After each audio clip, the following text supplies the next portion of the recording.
Magandang hapon po sa inyong lahat. Ako po si June and welcome sa panibagong episode ng ating vlog. Pag-usapan po natin itong tatlong pamamaraan o tatlong bersyon ng impeachment proceedings sa Congress po.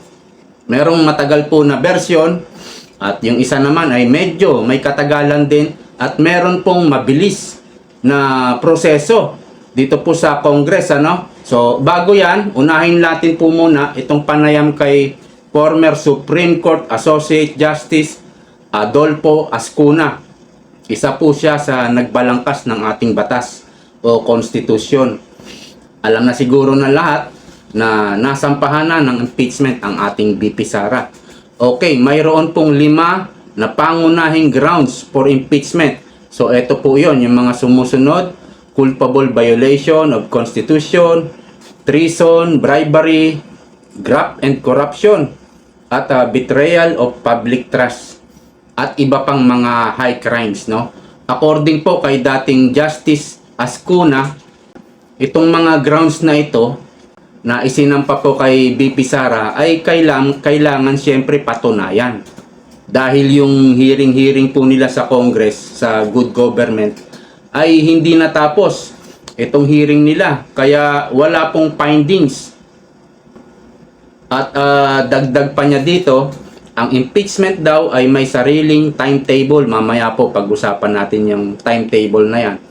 At ito ay para na rin korte, pwede silang magpasubpina, ducis tecum, at yung pahayag po ni PBBM na pinipigilan niya itong impeachment na to. Kumbaga, kontra siya dahil wala naman daw itong maidudulot, maitutulong sa kahit isa na naghihirap nating mga kababayan. Hindi naman ito mapapaunlad ang ating mga naghihirap na ating mga kababayan. So, parang tutol siya dito. Kaya lang, mananatiling opinion lang po yun. Hindi po yun pwedeng hindi po yun kilalanin ng mga mambabatas natin.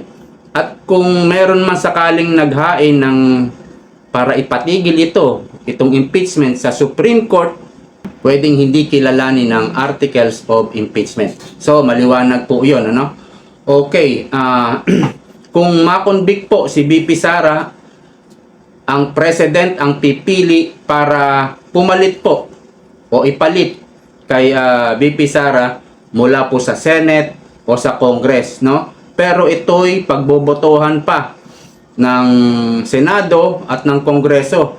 Kung sino po yung mapili, parang nomination o magno-nominate yung presidente, at kung sino ang mapili niya mula po sa kahit sino po, kahit sa Senado o kaya pumili siya sa Kongreso, ito'y kailangan ma-approve ng Senado at ng Congress. Yung timetable naman po na sinasabi ko kanina, pag na-receive na ng Congress yung inihain na impeachment, meron lamang ang Congress na maximum of 60 session days or 2 months. Pero pwede nila itong gawing mabilis, Pwedeng 15 days or pwedeng 1 month. Basta may maximum timetable po ito na hanggang 2 months lang. At isang impeachment proceeding lang ang pwedeng isampa kada taon, po. Kung sakaling mabasura ito, maghihintay na naman po ng 1 taon bago po makapagsampa ulit ng impeachment laban kay VP Sara. So, umpisa po ng 1 year kapag na-transmit na po ito sa Senado. Halimbawa na-impeach na si VP Sara sa Congress at may transmit na sa Senado, doon po mag-uumpisa yung 1 year. At kapag na-transmit na to sa Senado, kailangan pong aksyonan ng Senado to. Hindi po pwedeng upuan ito o baliwalain dahil magkakaroon sila ng paglabag sa Constitution sa impeachment kapag binaliwala nila ito. So, kailangan aksyonan nila ito, gawin nila yung tungkulin nila. Ang problema, ang session sa Congress at sa Senate ay hanggang December 20 na lang. And then, meron na pong Christmas break. At babalik sila ng January 13 hanggang February 7, 2025 na po. And then, magkakaroon ng long break at ang balik nila ay sa June 2 na hanggang June 13, 2025. Ang sabi ni Justice Ascuna, maaaring halimbawa 10 grounds ang isinampa, di ba? Para mapadali, siguro kukuha na lang sila ng mga 2 grounds na efficient o sufficient sa yung sa tingin nila ay malakas, no? Pwede pong ganun kasi kulang nga sa oras. Magi-election na. Kung para mapadali, kung papayag yung mga prosecutor sa Congress, ay siguro 2 grounds na lang ang tatalakayin. So, ibig sabihin, kahit magsampa sila ng maraming kaso kay BP Sara, dahil sa kakulangan ng oras, pwedeng pumili na lang nung medyo mabigat-bigat. Kasi yung iba, parang wala namang ebidensya. Parang mahina naman. So, pwedeng ganun po ang mangyari, sabi ni Justice Ascuna. Kasi wala na pong 60 days itong session days nila. Pero ito po yung medyo suspense, ano? Ito po yung pagpapatawag ng special session para humaba po yung session days nila. So, yung bakasyon nila, hindi sila magbabakasyon. Magpapatawag ng session o special session. Pero, ang nasa Constitution po, ay tanging presidente lang ang pwedeng magpatawag nito. Pero ito naman po ay open question or debatable, kumbaga, pwedeng pagdebatihan. Pero sabi ni Justice Ascuna, tanging ang presidente lang ang pwedeng magpatawag ng special session. Dahil kulang po yung oras. Paano yan? Di ba meron siyang pahayag na pinipigilan niya yung impeachment laban kay Sara. Kasi kulang na nga daw talaga Kinuwenta na po yan Wala nang 60 days ang kanilang session days. So yun po ang nasa rule. Tanging ang presidente lang ang authorized na magpatawag ng special session. Tapos ang lahat po ng senador ay magte-take oath, manunumpa. At kailangan po isaisip nila yung national interest of the Filipino people. Kung ano po yung talagang interest ng Pilipino. Yun po ang dapat isaisip nila kung sila ay magdidesisyon na. Kung boboto na sila. Pero ito po yung nagustuhan ko sa mga sinabi ni dating Justice Ascuna, no? Dito po sa impeachment is a matter of what the nation needs to prioritize. Gaya ng nagtataas ang bilihin, kagutuman, trabaho, kakulangan sa pabahay, kalusugan, edukasyon, at marami pang dapat i-priority. So, kung ikaw ay member ng Congress or member ka ng Senate, dapat ipahayag mo rin ito. Kasi nasa batas daw po ito It's a matter of priority. Ito ba priority ang i-impeach ang Vice President Sara Duterte? Priority ba ito ng bansa? Priority ba ito ng mamamayang Pilipino? So dapat isaisip din po yan. Kaya lang maraming gigil na ma-impeach ang ating Vice President. Kaya lang itong impeachment, ito yung ginagamit nila pantakip sa mga kapalpakan ng gobyerno, sa korupsyon, sa mga hindi pagtugon sa mga pangunahing pangangailangan ng sambayan ng Pilipino. At dati pa, narinig ko na ito, marami na nagsasabi nito, na ang impeachment proceeding dito sa Pilipinas ay isang political process at isang numbers game. Kumbaga, paramihan po ng kakampi, paramihan ng kaalyado. Yan po ang impeachment dito sa Pilipinas. Parang hindi naman talaga tinitignan yung ebidensya, yung sustansya. Parang hindi tinitimbang yung bigat ng ebidensya at ng buong proceedings. Paramihan talaga ng kakampi. Yan, ganyan po ang impeachment dito sa Pilipinas. So, ito po yung tatlong paraan sa impeachment proceedings.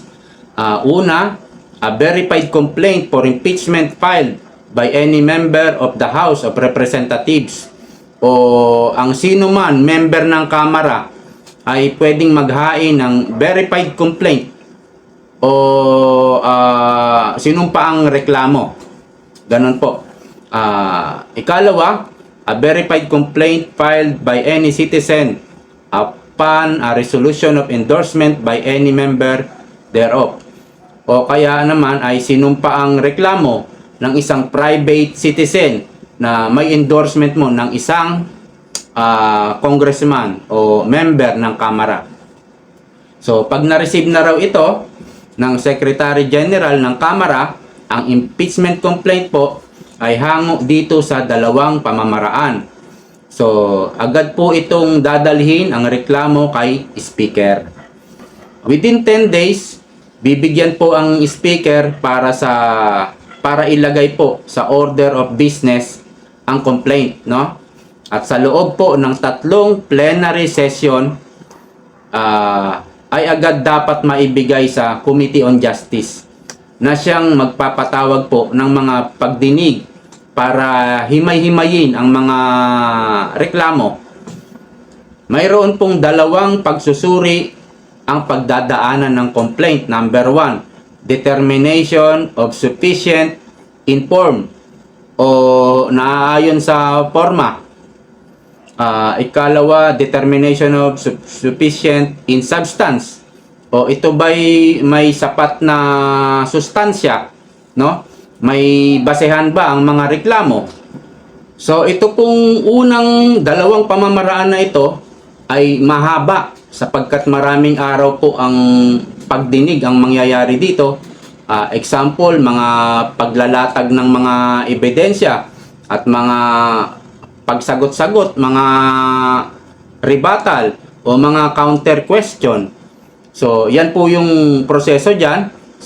Tapos pagbobotohan ito ng mga member ng Committee on Justice, ang magiging committee report po nito ay ihihain sa plenary. At ito'y pagbobotohan ng lahat ng member ng Congress. Kaya mahaba po itong prosesong ito at mukhang kulang talaga ang kanilang oras. Especially oras ng Kamara para dito sa dalawang pamamaraan na ito. So, ito naman po yung ikatlong paraan ng impeachment proceedings. Ito po ay mas mabilis. Actually, mabilis talaga. At ito ay tinatawag na shortcut. Mabilis nga. Shortcut nga ang tawag So, ito ay sa pamamagitan ng a verified complaint or resolution of impeachment filed by at least 1/3 of all members of the House o sinumpa ang reklamo o resolution of impeachment na ihahain ng 1/3 ng mga member of the House, no? Ang member of the House ay may bilang na 315 o 316.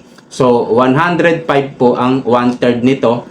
Dito po pirma lang ang kailangan. Kaya napakabilis po. 105 na pirma lang ng mga congressmen. Kayang-kaya po ito ni Tambak. Kayang-kaya. Talagang pwedeng magtagumpay ang impeachment na to sa House of Representatives. Katunayan po, napabalita na po ito sa TV, sa ABS-CBN, ano? Ito po, ano? ANC, yan, ABS-CBN yan. Signature drive launch to fast-track Sara Duterte's impeachment. So, nangangalap na po sila ng signature. Ayan, na-launch na, sabi. Signature drive launch to fast-track Sara Duterte's impeachment. So, ito pong ikatlong pamamaraan na siyang pinakamabilis o shortcut. Ito po ang mukhang gagawin nila dahil napabalita na So, yan po ang gagawin nila, yung mabilisan. Wala nang latagan ng ebidensya, tanungan, na parang korte. ililipat agad nila sa Senado. So talagang mabilis lang po ito mapapasa sa Congress, at sa Congress mabilis lang nilang mai-impeach si VP Sara. Ganito rin po yung ginawa kay ERAP, shortcut din. Saka kay dating Justice Corona, namatay na yata yun. Ganyan din po ang ginawa. Ang speaker naman yata nun si Manny Villar. Yung kay ERAP yata yun, kay Corona. Basta, natandaan ko si Manny Villar. So, ganyan din, shortcut din ang ginamit sa kanila. So, pag nadala na po ito sa Senado, magkakaroon po ng trial doon, magkakaalaman kung anong klaseng ebidensya ba ang mayroon sila, no? Kung gaano ba kabigat yung kanilang ebidensya. Dahil ito na po yung maganda. I'm sure televised po ito or live, no? Dito po, magkakaroon na ng pagkakataon na yung mga abogado na nakukunin ni VP Sara, magkakaroon na ng pagkakataon na matanong yung kanilang mga testigong mga pinagpupulot. At matatanong na rin yung kanilang mga gawa-gawang ebidensya. Kaya hindi po makakaligtas sa mga abogado yan ng ating VP Sara. Kaya lalabas po ang katotohanan dito. Lalabas ang katotohanan. Kasi doon po sa hearing nila sa good government, hindi naman natatanong ng yung mga side ni side ni VP Sara. Sila Marcoleta, hindi sila nabigyan ng chance na matanong yung mga testigo. Ang natanong lang yata ni Marcoleta yung member ng COA, 'di ba? Yun lang yata. Pero sa pagkakataong ito, talagang pwedeng pigain, himay-himayin ng mga abogado ni VP Sara yung mga ebidensya nila. So sa Senado naman, ang natandaan ko dati nung impeachment ni Corona, nakasuot sila ng robe, no? Pero meron akong nakita na Justice Supreme Court Justice si Davide. Hindi ko alam kung anong papel niya ron. Impeachment yata ni ERAP 'yun. Ang nakikita ko po rito, yung mga boboto po na hindi pabor kay VP Sara or yung mga boboto ng mga congressman, mga boboto na senador na pabor na ma-impeach si VP Sara, ang nakikita ko po rito, tiyak hindi po yan iboboto ng Duterte supporters. So yun po ang medyo risk sa kanila. Bahala sila kung anong desisyon nila. Pero tiyak, malaking boto ang mawawala sa kanila. Kung sakali, kung sakaling gusto nilang ma-impeach si VP Sara, boboto sila na para ma-impeach si VP Sara, I'm sure may kapalit yan. May kapalit na hindi pagboto ng mga Duterte supporters. Aalamin sigurado yan. Kayo pong mga nanonood, alamin nyo. Kung sakali man, wag naman sana. Pero kung sakaling ganun ang mangyari, dahil dito nga ay political process ang impeachment sa Pilipinas at paramihan ng kakampi. Numbers game, yan po ang impeachment dito sa Pilipinas. Kung sakali lang, yun na yung magiging ganti natin. Ay itong mga senador na ito na boboto, kung sakali na ma-impeach si VP Sara, ay wag nating iboboto sa susunod. Okay, 23 na lang po ang senador.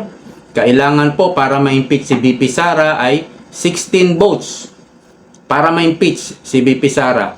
Para naman hindi ma-impeach si VP Sara ay 8 boto lang ang kailangan, Sa ngayon po, meron na pong 3 senador na sigurado po na boboto pabor kay VP Sara na hindi siya ma-impeach, Andyan po siyempre si Senator Bongo, si Senator Robin Padilla at Senator Bato. Sigurado yan, 3 na yan.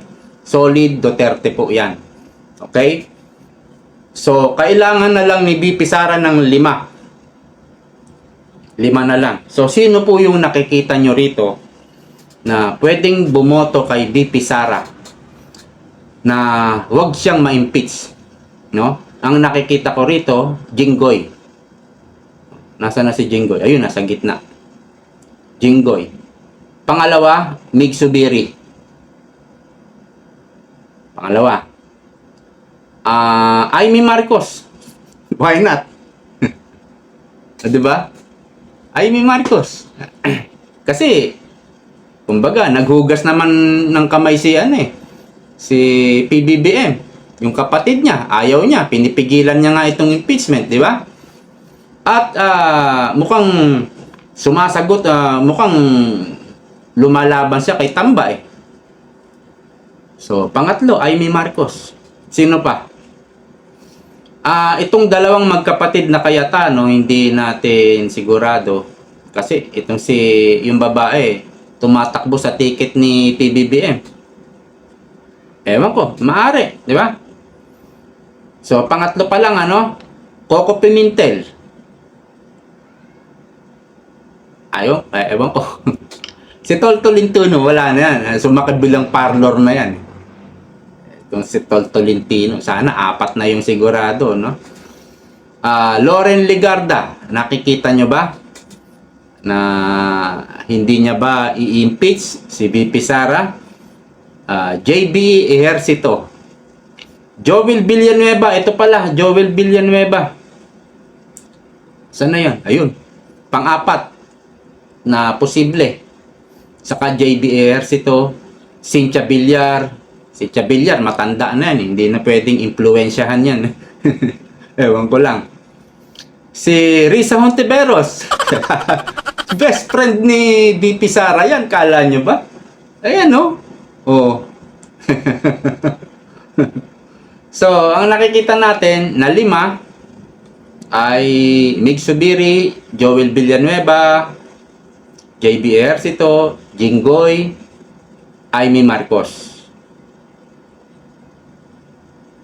So, yun. Kasi yung anak ni Cynthia Villar, nasa ticket ni PBBM. Pero sabi ko nga, naghugas kamay na si PBBM eh. Kaya malaki tsansa.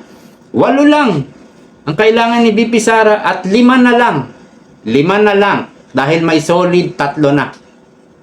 Hanggang dito na lang po. Magkita-kita po tayo ulit sa susunod na pagkakataon. Maraming salamat po. Ingat po kayo. Bye-bye.